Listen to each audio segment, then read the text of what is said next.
Mr. Vince Del Monte, an old friend, but honestly, the guy that I know is not who you are today. You have completely leveled up and changed, and you're building an empire, sir. So I'm honored to have a few minutes of your time. How you doing? Brandon, I'm doing great, man. I love that intro. Thank you. Yeah, honestly, man, when I was thinking about doing this podcast and like introducing experts in the industry to other personal trainers, you were at the forefront of my mind because you have literally gone from making $10 an hour to changing your entire world by doing the fitness world online. And then after you dominated that, for some reason, you got bored and you moved on to the next thing, which is now helping other fitness professionals build their online world. So I'm really excited to have you and hear more about that story.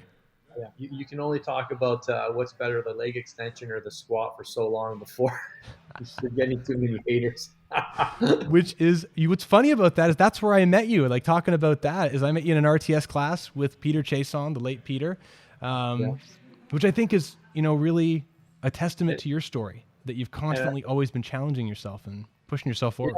we should even tell them our relationship, where we left off was me hiring you to help me script out a lot of my biomechanics videos, which ended up being some of my most successful YouTube videos when I was able to just, in my way, just dig a little deeper on some subject matter that would have been considered controversial and get people to think about things differently. I realized that in the tail end of when I was exiting fitness, everyone was really stepping up their game, and the audience was becoming much more savvy and much more mature, and they were thirsty for different ideas and ways of thinking about building muscle and the way you move in the gym, etc. So I just realized I needed someone in my corner. Even when someone would challenge me, I'm like, I text you quite a few times, Brandon, go read this comment. How would I respond to that? Because I got stumped. So as I was creating, I was learning, and I learned, earlier on, if you didn't have someone in your corner doing any QA, you could get yourself into trouble pretty quickly. And next thing you know, you got haters, and you're like, shoot, I'm just trying to help people. What did I say? And well, you didn't actually think about what you said there, and that can become a problem because people are watching. Yeah. Well, you entered into, and this is, an interesting part of the story, and I appreciate you even bringing that up because it was such an honor to work with you. Honestly, being in your corner in that way, I learned a lot about business because I learned a lot about how you just conducted yourself and grew things, which was incredible. But you entered into this interesting world where you were battling other YouTube people who were quote unquote science bros. And even if I gave you incredible information that was academically true, you had people with larger or different followings that could say pretty much anything. And it was this battle of nonsensical who's in whose Yeah, corner kind of thing. And it was hard for you to get past that because it wasn't about science. It was about who's yeah, fan of really, who. you just explained that really well. Yeah, I couldn't say that better. So on that note, if you don't mind me asking, you have an origin story, man. You went from the $10 an hour trainer after $50,000 of education to now helping change lives. Do you mind sharing a little bit of that for people who aren't familiar who you are in your story? Yeah, absolutely. I went to the University of Western Ontario, now Western University. I got an exercise science degree. They call it kinesiology. And my intention was to do what my parents told me, to be a good son and to go to teachers college and be a high school phys ed teacher.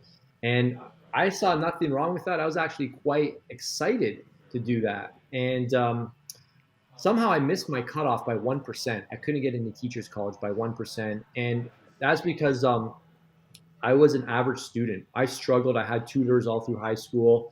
Um, Even though I lived with some super smart dudes, a few of them who became orthopedic surgeons. My best friend to this day is an orthopedic surgeon. So we were going to the same classes, the same library. He would be getting 97 on a bad day, and I would be getting 63 on a good day. So I always just struggled with school, and then I struggled with even the sport that I committed my whole life to, running. I was a distance runner, and I was a good runner, but I never was a national champion or made national, the Canadian All Star team, etc. So I was a mid packer. So I always had this complex and this belief that I was average and that I was literally always behind. So my story, if you look at my origin story, was really one of a guy that just was trying to be better and trying not to be average and trying not to be somebody who was just okay or mediocre. And this whole personal training world was intriguing to me because no one had done it. And I saw, hey, maybe this is something I can figure out and have some success in. So a big part of my story was trying to figure out my identity. And I found my identity in running, but then, I wasn't the best runner. Then I got into personal training, and same kind of thing. I was a decent trainer, but I was like living paycheck to paycheck, and I was like, there's no path here. I remember my dad asked me, Vince, are you going to be a personal trainer when you're 35? And I said, oh, I never thought of that. Is that bad? And he's like, no one in the family had ever done this. So there was always this story of trying to prove myself and trying to make people believe, because I was always going in these directions that no one had really gone in. No one literally had gone in my family, the solo path of being self-employed eventually when I started my own online business. So my story is one of an average guy who had no intention to be a six-figure earner or a millionaire. I didn't even know what those terms were. I was the guy that was just trying to level up because I didn't want to level off. That was my story. Dude, well, you've consistently done that. Like, you really have done that. And I think anyone that's watched you, I mean, I've had the honor of knowing you for over 10 years. And I would say that every time you release a fitness product, which now you have left that world, which I think is a very interesting story we kind of alluded to, and now you've moved more into the business landscape of helping people build online business, you're consistently challenging yourself.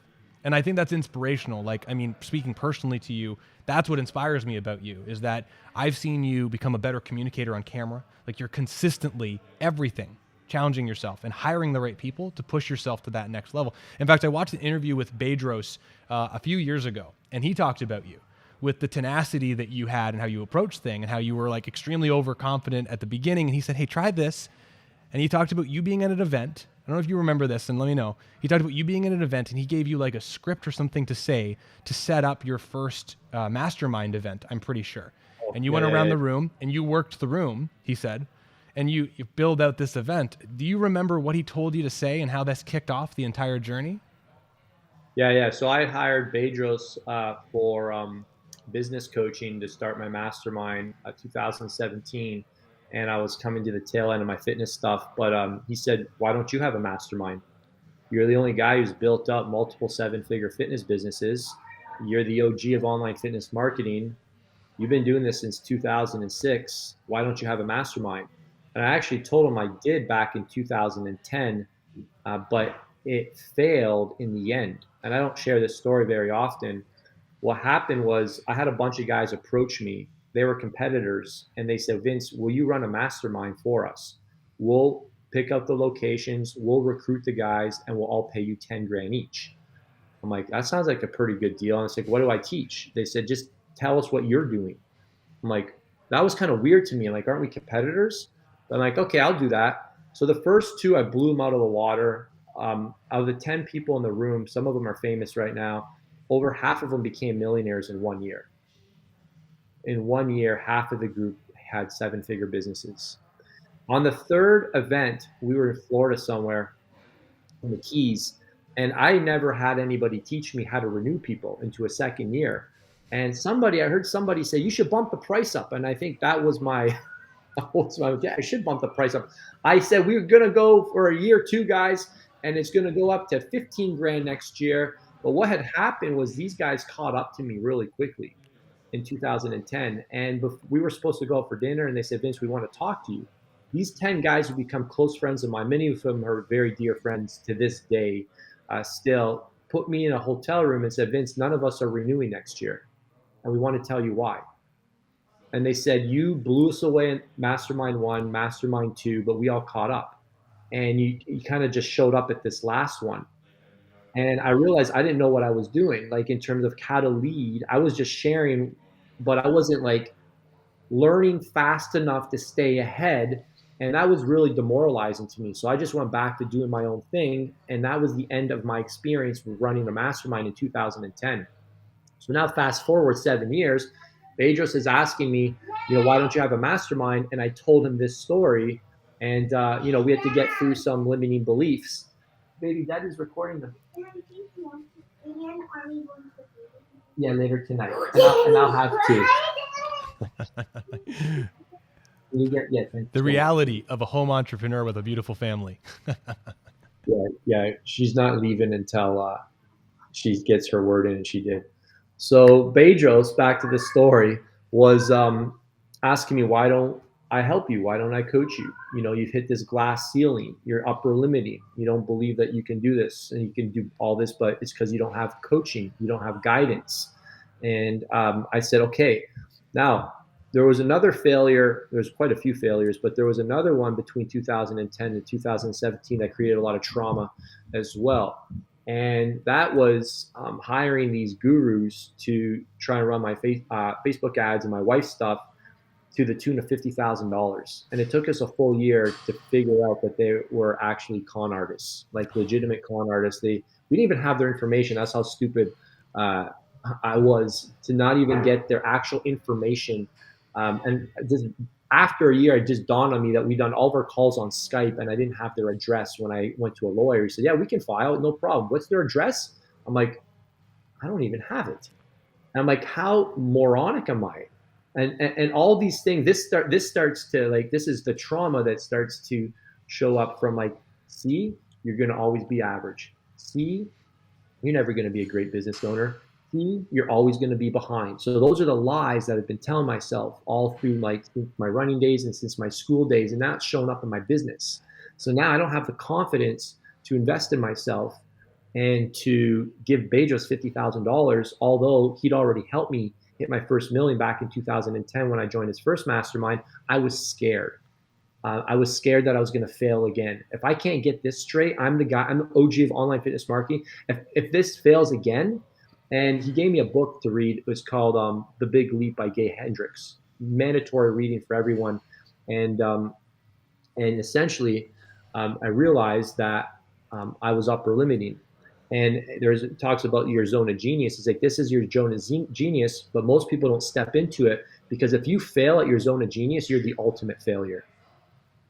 If I can't run a business coaching program for people, then I'm the ultimate failure, because what else have I done really well in my life?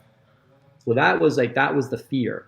And then he gave me the 3 magic words to tell Flavia, because there's a $50,000 paid in full investment. And he said, Vince, you know the 3 magic words?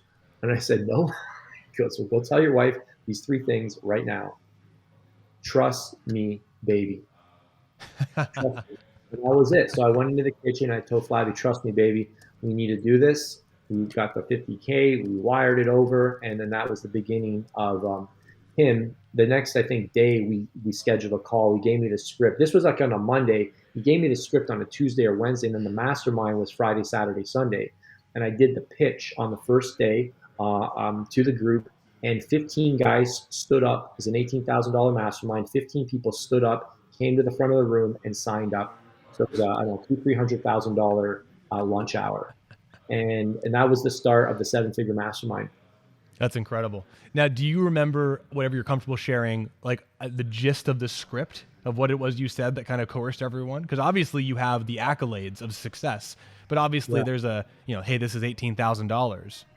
Yeah. So I can kind of give you the framework for selling from stage. The first thing is that you have to set the environment. So I had a ton of my private coaching clients in the room. 2, blew them away with knowledge. 3, had a couple of my celebrity buddies in the room. 4, after lunch, got their permission. Hey, a bunch of you guys asked me, what happens after this? Do I have your permission to share with you guys how I can support you after this event? Raise your hand. Great. Have you guys seen the value so far? Raise your hand. How many of you guys think that that you'd be able to get better results if I were to be able to help you fight all the day-to-day battles that show up? And they say yes. So you're getting commitment. All right. And then what you do is you tell them the backstory, and I tell them, hey, years ago, or last couple of years, I've been doing these 2-3 day events, but there was a very low success rate because there was no mastermind afterwards. And I said there was a few people who were very successful. They took the knowledge from the 2-3 days, basically what you guys are experiencing, but the idea that you can implement all of this. It's just impossible. It's not going to happen. So I start, really the way I sell from stage is I don't scare them into like taking action. What I do is I actually open their eyes up to all the battles that they have coming. And I get them to see that, hey, It's my job to help you win all the day-to-day battles. And I start to ask them questions. So what are you going to do if you launch this and there's crickets? What are you going to do when you launch your YouTube channel and there's no, and you start getting haters? What are you going to do when? What are you going to do when? What are you going to do? And I just list out a whole ton of things that they never thought of. And I said, hey, it's not my job to get rid of your problems. My whole pitch is that it's my job to give you better problems. And then I just get everybody in the room to raise their hand. How many of you are planning on building this business anyways? So why wouldn't you go to school on my all my mistakes and all my learnings? And I'm very clear on what they're buying that day. They're buying knowledge, relationships, speed, and accountability. So, the biggest thing, and I just tell them, listen, the biggest thing when you're selling from stage is to take it away from people and let them know, like, this is likely not for you. And the truth is it's not, because I tell them entrepreneurship is lonely, it's scary, it's risky. Most people don't understand you. You carry a lot of pressure. It's not what you think. You probably don't want to do this. And that's the truth. That is the God's honest truth about entrepreneurship. It's probably not for you. And I let them know that most people can't cut this because they're posers. They're pretenders. They'd rather be a entrepreneur and have the perception that they're successful than than actually being successful. And I said, if you're a wannabe fanboy, this is not for you. But if you're truly committed to doing this, just be honest with yourself. And I tell people, be honest with yourself. You don't have to do this. A big part of the way I sell is I really tell them that you don't need to do this. And then, my big thing when I sell is that I position myself as the most expensive thing you need before you jump out of a plane. You know what that is, Brandon? A Vince chute? You need a parachute. Yeah, absolutely. Right. And I tell people, if you're about to jump out of a plane, what do you better have? And what are you willing to pay more money for than anything else? Would anybody say, I don't need a parachute? Okay, so you're about to make one of the biggest decisions of your life, start your own business, and you're going to jump out of the plane without a parachute. So I position myself as I'm your safety net so that you can't fail. You're investing into a safety net today, and I will not let you fail, right? And I always tell people that when you jump out of a plane, how many parachutes do you jump out with? You jump out with 3 parachutes? No, you jump out with 1 freaking parachute. And the analogy there is that most people, they have way too many mentors. They have way too many coaches. And that's why they're not successful. They're listening to 20 different experts. And guess what? Your coaching works, my coaching works, but our coaching combined does not work. You have to pick one mentor. You got to put on 1 parachute. And people really, really respond to that, because I see a lot of people selling from stage, and it might work for some people where they just kind of like make them feel really bad about themselves and shame them and blame them and just kind of like beat them up and say, what's wrong with you? Like, where'd you admit? Like a lot of masculine noise. And yes, some guys need a swift kick to the nuts, to take action. But I find, like, if somebody's invested quite a bit of money to come to an event, like, the reason they're not going to buy isn't because they're not serious. No, they just bought a plane ticket. They actually are serious. They truly don't feel like they're going to be supported. And especially now in the day and age where we live in, there's so many jokers out there that people have likely been burned quite a few times. And we survey people on, why they don't buy and why they did buy. And the number one thing that we hear from people in our world is that they've been burned before and they're afraid that they're going to get burned again. So if you can service people and you're confident in your ability to serve, then you can make a great promise and you're going to have a great business. And that's why I push really hard on it, because I know they're going to get served because of the community we have, the deliverables, the track record. So I just let them know, like, hey, you got to be the most unlucky person in the world not to succeed. And unless you're not going to fully utilize the program and not take action, this isn't going to work. And the last thing I do that I'm really that I've learned is you really have to you have to set expectations. And I tell people the biggest mistake they make is that your expectations are way too big in the short term. They're way too small in the long term. So building a 7-figure business is a 4-year journey minimum. So I'm planting the seed right away that you're going to be with us for a couple of years. I'm not selling you on a 12-month program. I'm selling you on the journey. And I'm selling you, the biggest thing I sell people on is that, like, you got to own your journey. Because people say, oh, I'm not ready, or, I need to do this first. They find all these different reasons. I'm like, guess what? All these are perfect reasons for you to start right now. And because all these reasons are going to be a part of your story that make you attractive to somebody else who's looking at you to hire you for your services. So those kind of, all of those kind of things combined, and then obviously a great offer. We got all sorts of cool stuff that we do if they sign up that weekend, which makes it irresistible. We bring people up on stage so they get to hear success stories, and then I ask them, "Hey, do you guys want results like these guys?" So it's a whole choreographed experience, but those are kind of like that's the core messaging, and it's worked really well. Yeah, no, it has, man. I mean, obviously, I mean, you just told me off camera, and I hope you don't mind me prompting this, but you said that you had $2 million months in a row, which is just astronomical. The combination clearly, because I mean, I hate saying this, there's no way you get to a 7-figure month like that 2 times in a row just by luck. Like, it's a combination of the social proof and your offer for sure.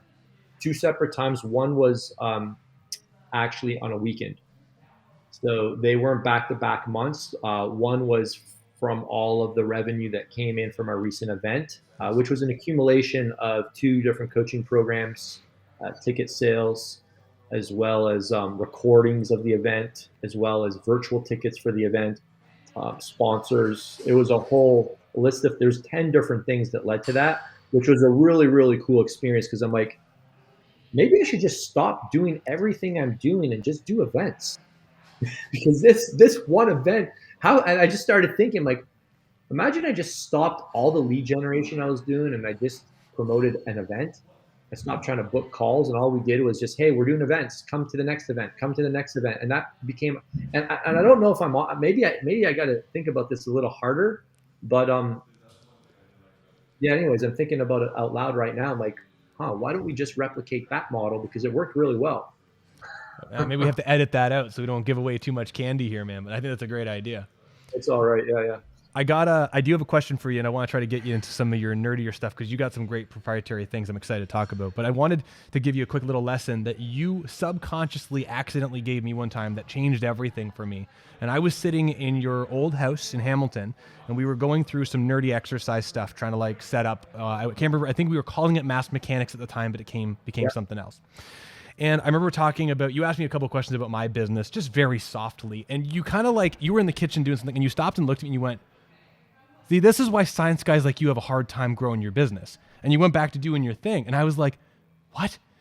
And that sentence of that science guys like you can't grow a business, like anchored into my brain for so long that when I opened the gym 7 years ago and I was promoting RTS and speaking to everyone and science, I wasn't growing my business. It was so hard and frustrating, but your words have anchored in my mind, which threw me down the journey of learning more about communication, social proof marketing, messaging. And it's all because of that one intuitive sentence you shared. And so I'm eternally grateful for that, but it's just the small tidbits you share are all incredible. Yeah. I mean, you guys are so smart. I mean, I guess, I don't know. It's a blessing and a curse. Like, I just see, like, wow, like I see the value. But I think one challenging thing for guys with a lot of academic background is that you got to know who your avatar is, first of all. Now, if you're creating certifications for the guy that wants to get certified, that's a different audience than the end user.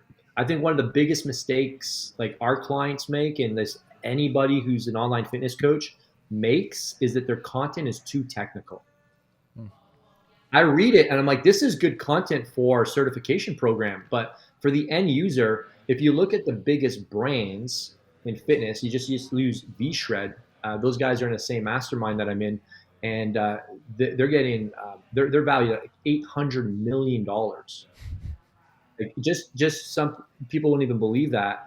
And if you look at like, how are these guys so successful? Like, they're appealing to the end user, the everyday person. They're not trying to impress the academics. So I think you got to be very clear. Well, I know you need to be crystal clear on who your avatar is.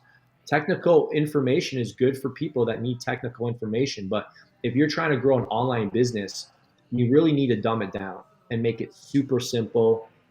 Expose one limiting belief, give them one aha moment, spell out the lesson, give them one tip. And you look at some of these big brands like, Six Pack Shortcuts. I learned this from Mike Chang way back in the day when we were training together in Austin, Texas. And I said, what's your approach towards making your YouTube videos? He goes, I just give them one tip that they can feel. And then I'm like, oh, that makes sense. When I watch you like explaining the tricep press downs, you're like poking the back of your arm and you're squeeze. Like, yeah, I just want them to feel it, because if they feel it, then they're going to come back to feel something else. I'm like, okay. I always wonder, like, why is he over explaining how to do a tricep press down?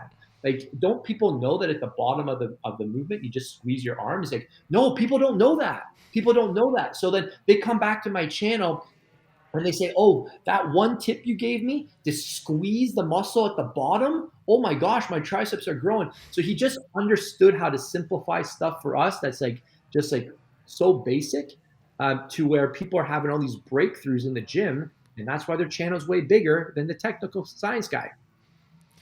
Well, and I remember now you saying that, and I want to talk, but I remember I would give you an idea. We were talking about video, and I'd give you one little breakdown. You go, oh, that's 3 different videos. Awesome. Because it was so many different things, but it was exactly that. You take one idea and make it all about feeling, which is incredible. Right. Yeah. Yeah. So it's just kind of make it snackable, right? It's, what's a good communicator? It's not, it's, are they absorbing what you're saying?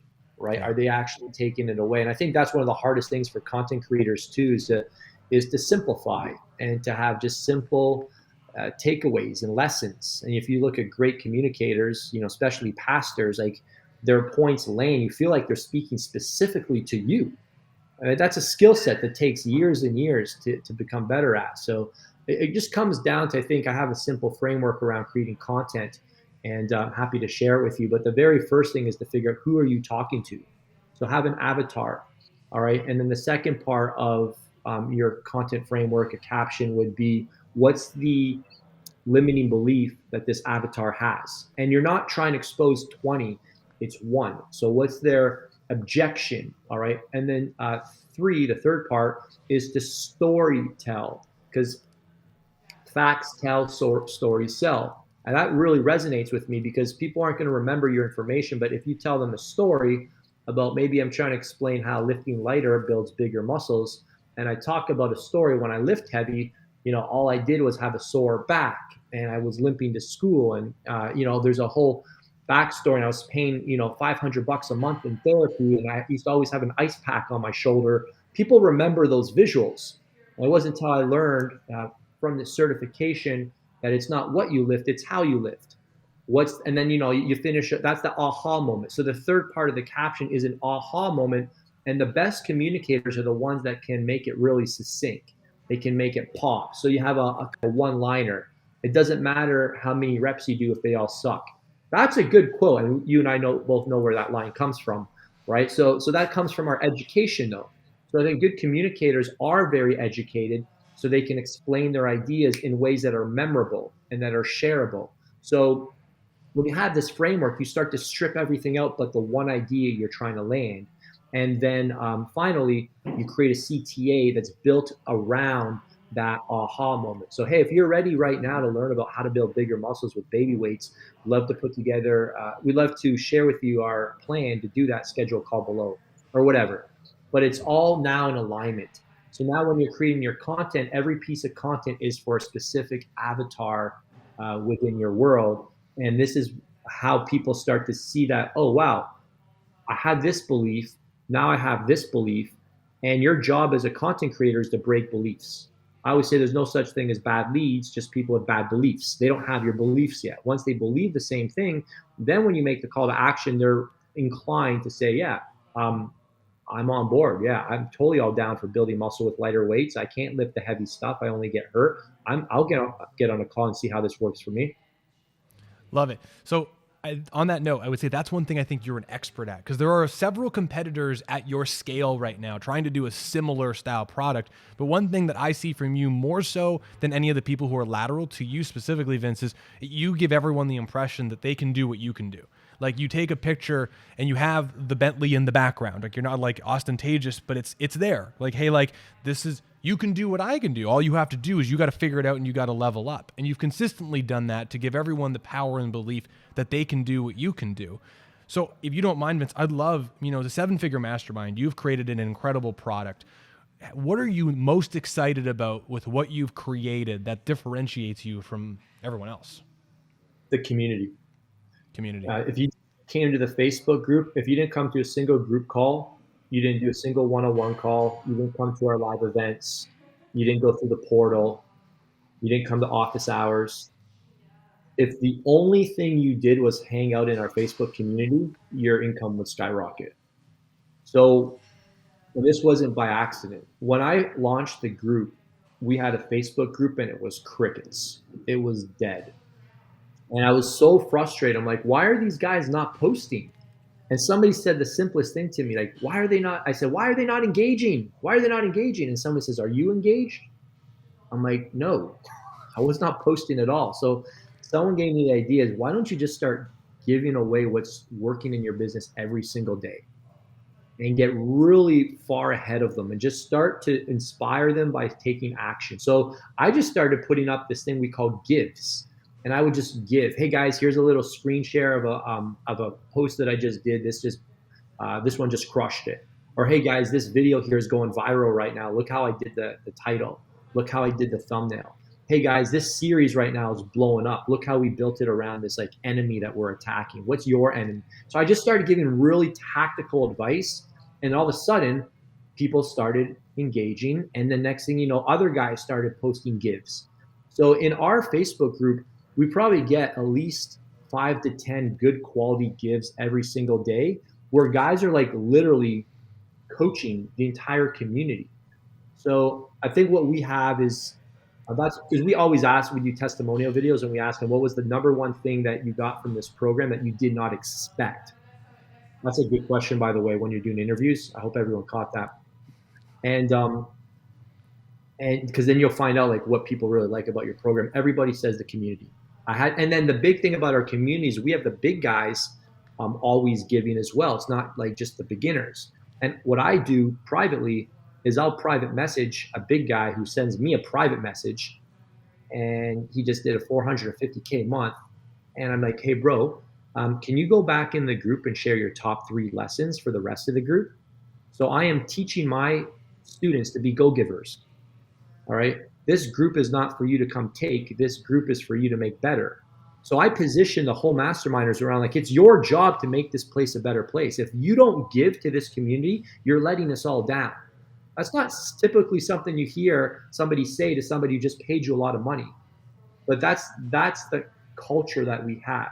So I think that's the number one thing I would encourage people to do. And there's like deep-rooted relationships with a lot of these people. There's people like, hey, we're doing sales roll call today, or role play today. Hey, we're doing a 1-hour deep work session today. Here's my Zoom link. Come jump on if anybody wants to join. So there's like all these deliverables in my coaching program that I didn't even create. The members did. Which is incredible that the inertia of what you've created has turned into something so much. You started the avalanche, but it turned into something completely different at the end. Yeah. So our big thing, and people's like, what are your retention secrets? I'm like, we just have to get people engaging. Like, it's funny because we did a little thing where like, hey, what happened to all these people that didn't renew for year 2? And we did a little research, a little digging. We found every single person, the only video that they did, the only post they did in our Facebook group was the welcome post. So if you join today, we'll have a welcome post on Sunday, and we tag you, and you have to do a short 60-second welcome video in front of the group. Hey, I'm so-and-so. Here's my kryptonite. Here's my strength. This is what I'm looking forward to. And we notice a common thread. Every person that didn't renew, their only post in the group was that welcome post, and then they went dark. Interesting. We're like, so what do we, now we're like, all right, cool, let's fix this. How do we make sure that these people don't just post once? Because people that post regularly, now you've got the peer. Now, why does this work? It's called peer accountability.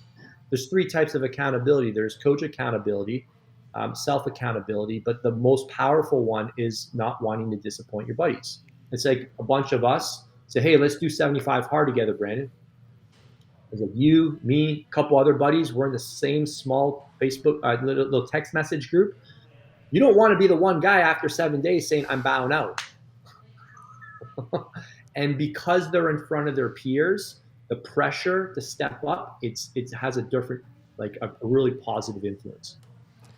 Anyone who's listening to this, I mean, you need to go back and re-listen to that section, because the power of the peer accountability, I mean, it's evident. I mean, clearly it's working for your business. That's fantastic that you guys are tracking that and figuring out how to get people engaged. Yeah, absolutely.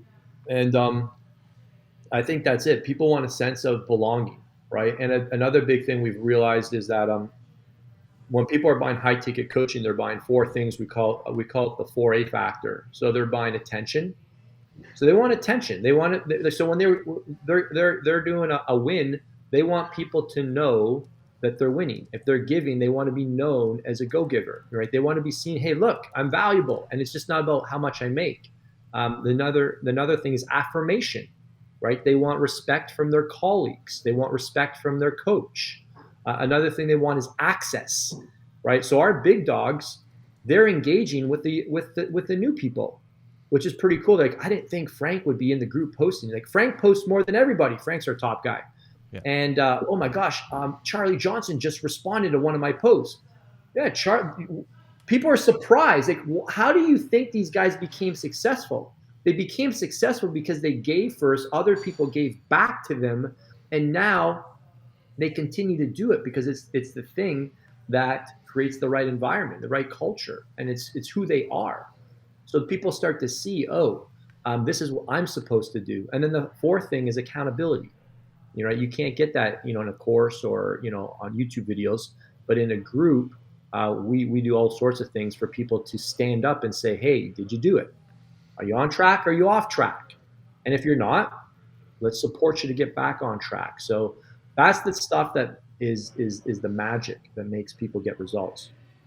Well, Vince, thank you for sharing that. And we got you for 5 more minutes. And I got one more big question I want to ask you that kind of leads. I mean, the thing that I think everyone who's been following you for a few years and knows you personally, but also been watching you, is your evolution. It is clear that you have gone from the season of bodybuilding.com Vince to the season of fitness educator, to the season of now business mentor for fitness professionals online. And each one of these seasons, I know, garnishes a lot more time and responsibility to divide between your business, your family, and then personal self endeavors. And I know one thing that you've talked about is the sacrifice of your own personal fitness and health in the process of you building your business. And I was wondering if you kind of speak to that journey and where you are now with it. Yeah, so about 3 years ago, I don't know, my wife and I just started going to a lot of different wineries. And I used to always enjoy the occasional glass of wine, but I think it was when our third baby came, Brianna, who's the one who just came down here. She's going on 4 this summer. But that one just knocked us out. Like, we were kind of just getting by with 2, and then 3, we were drowning. So, and the problem is that I wasn't bending. So I wanted to continue to push my business. So there was a big insight there. Like, I didn't want to slow down. Oh, I have 3 kids now?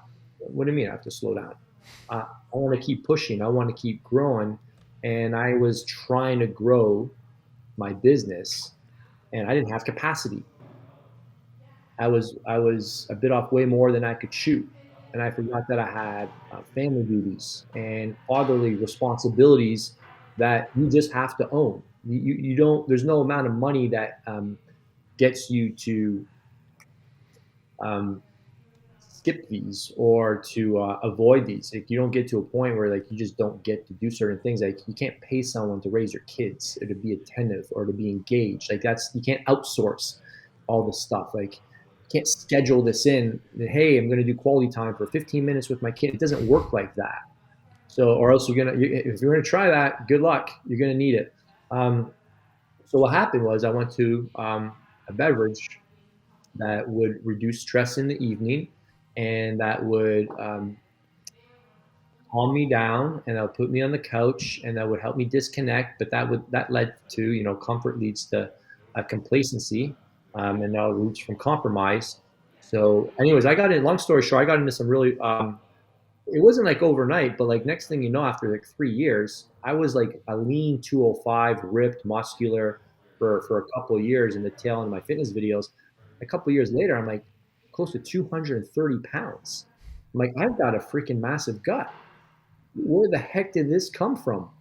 And I just realized I needed a change. I actually hired Bedrock again for his final year of private coaching in December. And I told him I got this gut. The first thing he said to me on our first coaching calls was this: you need to fix it.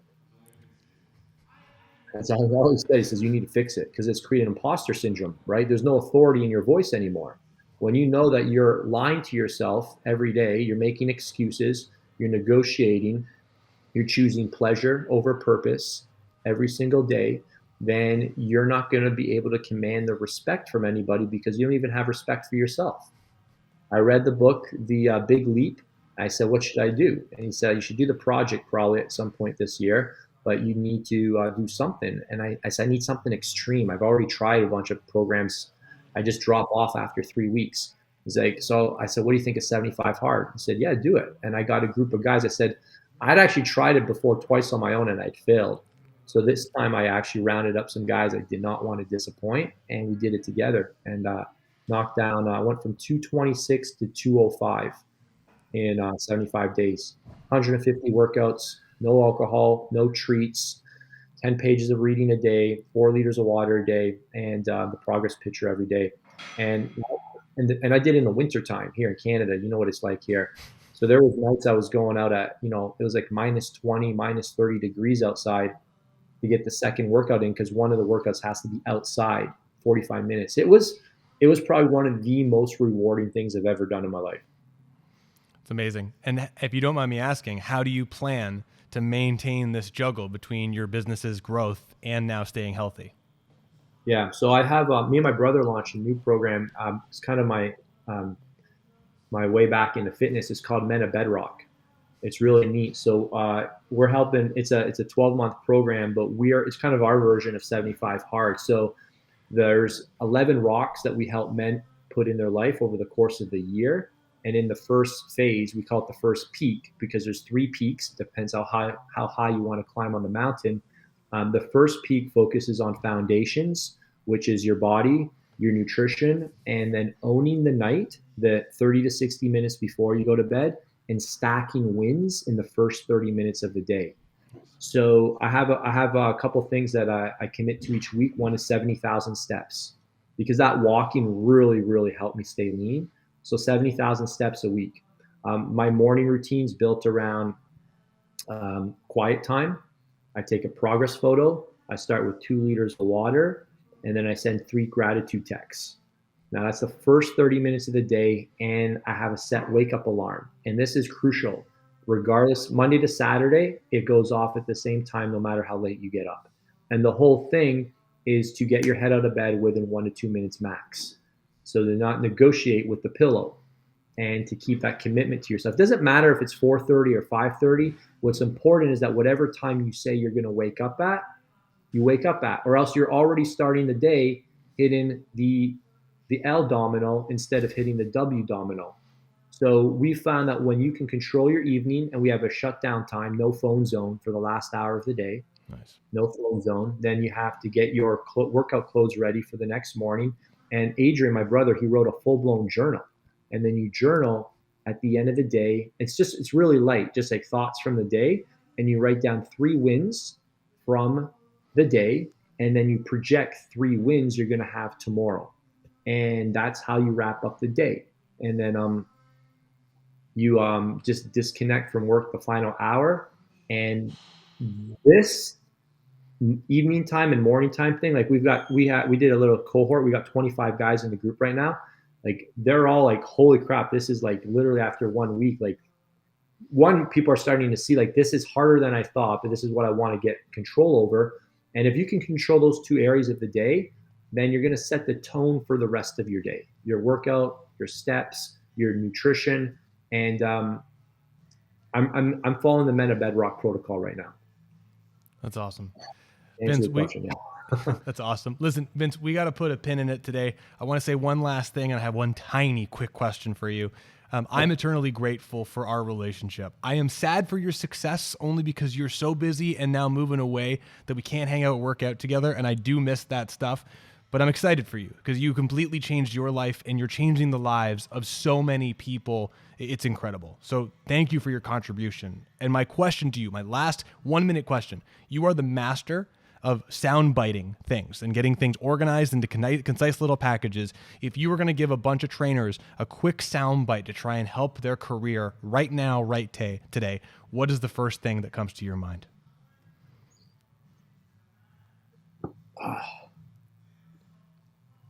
Get in the best shape of your life. Everyone, you heard it. Just get in do something super extreme, get in the best shape of your life. And that is going to lay a great foundation for everything else you're going to need to do. Incredible. Vince Del Monte, 7-figure mastermind. Vince, thank you so much for your time. This was full of value, a bunch of information. Very much appreciate every moment of your time. Absolutely, brother.